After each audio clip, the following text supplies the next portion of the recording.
Hey, good morning. Happy Wednesday to everybody. It's Daryl here. It's bright and freaking early, man. It's 3 a.m. here in Connecticut on the East Coast. In case you didn't notice, that's my tagline. I say that every time, even if it's not 3 a.m. It's actually 7 a.m. I'm running late and I'm on my way down to the treadmill in the middle of my workout.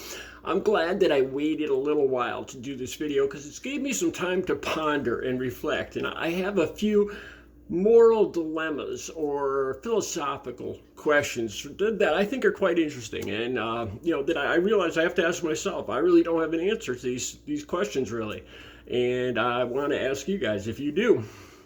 Okay, Daniel Penny first. Daniel Penny and Luigi Mangione.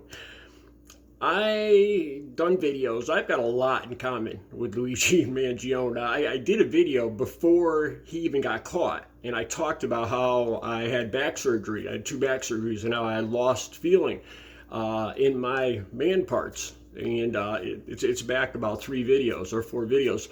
It's the one I don't feel bad about the CEO. I'll put the link down below. I have a lot in common with him, and I've been posting free Luigi stuff all over the place. And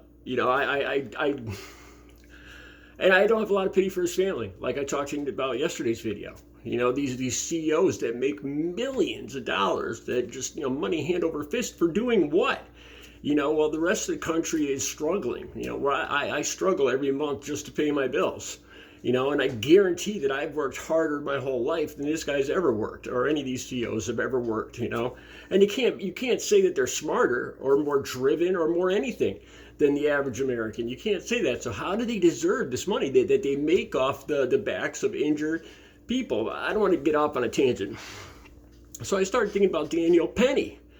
Okay, I kind of think that the left, people like me, seem to side more with Luigi Mangione taking out the CEO. It's not all of them think, most people don't think violence is the answer. But I think the left has more of a soft spot for Luigi Mangione. Whereas the right seems to champion Daniel Penny, the man that was found not guilty or acquitted or whatever he was found for putting the scary black man in a stranglehold. And subsequently that black man died.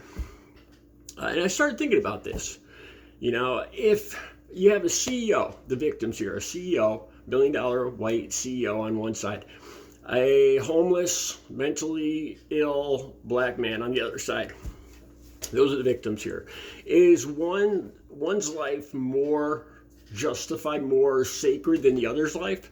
If you think that Luigi was somehow kind of justified, or you could kind of see, you could kind of get his point, should you also, you know what I mean? If you support one or think one had his reasons, shouldn't you, and if you don't think that, because I don't think that Daniel Penny should be, I think he should be found guilty of murder. And I started thinking, I'm kind of a hypocrite, or I'm kind of racist, actually, like reverse racist maybe, and I started thinking about that. That's a moral dilemma, and I don't have the answer for that. I started to ask myself, do I have, am I being a hypocrite? Am I being racist, by supporting Luigi Mangione?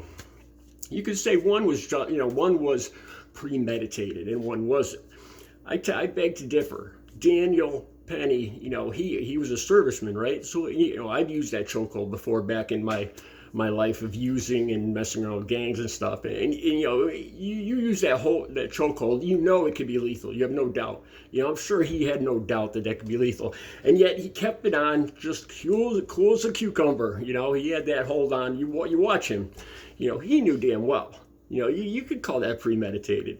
I really start to ask myself, if you condemn one, if you condemn Daniel Penny, should you also condemn Luigi Mangione, or vice versa? It's a moral dilemma. Okay, on to the next thing, and this is kind of a philosophical question. I saw a post from a Trump supporter saying that finally we have a businessman as president of the United States. How could anybody, find fault in that? And I started thinking about that. You know, it all depends on what your priorities are. You know, conservatives, you know, obviously their priority is money, is wealth. You know, some people could argue that maybe a teacher or a philosopher would make the best president, or a doctor. You know, it all depends on what you think is the most important thing country-wise as citizens. You know, and there's a lot of things that are important. But here's a question. What good is money or wealth if the environment is unlivable, uninhabitable? You know, if we don't have air to breathe or water to drink, what good is money? You know, so maybe a scientist, or like I said, a teacher, you know, somebody that's more well-rounded. A doctor, you know, look at the pandemic we just had, or a scientist. It all depends, you know, it's a philosophical question. You know, it all depends what you think the most important, you know, people have different priorities. But I started thinking about that. The Trumpers talk about it like, you know, like it's a given, like everybody should agree with this, that a businessman obviously is the right choice for president. And that's not a given. It's really not.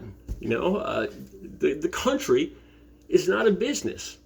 It's not a business at all. It's not created to make money. We're not employees.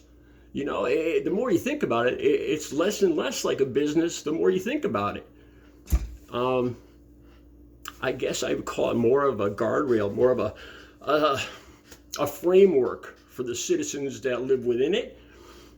You know, for their health, their wealth, their safety, their future, you know, and so you could argue each of those things, like a philosopher, a teacher, a scientist, a doctor, businessman, you know, they all could be good candidates for, or a soldier. What about a soldier?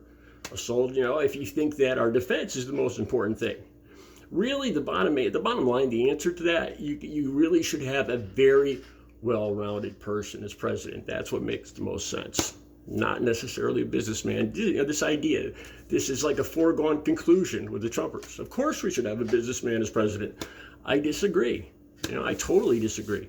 The more I think about it, the country is less and less like a business the more I think about it. You know, unless your only priority is greed and wealth and money.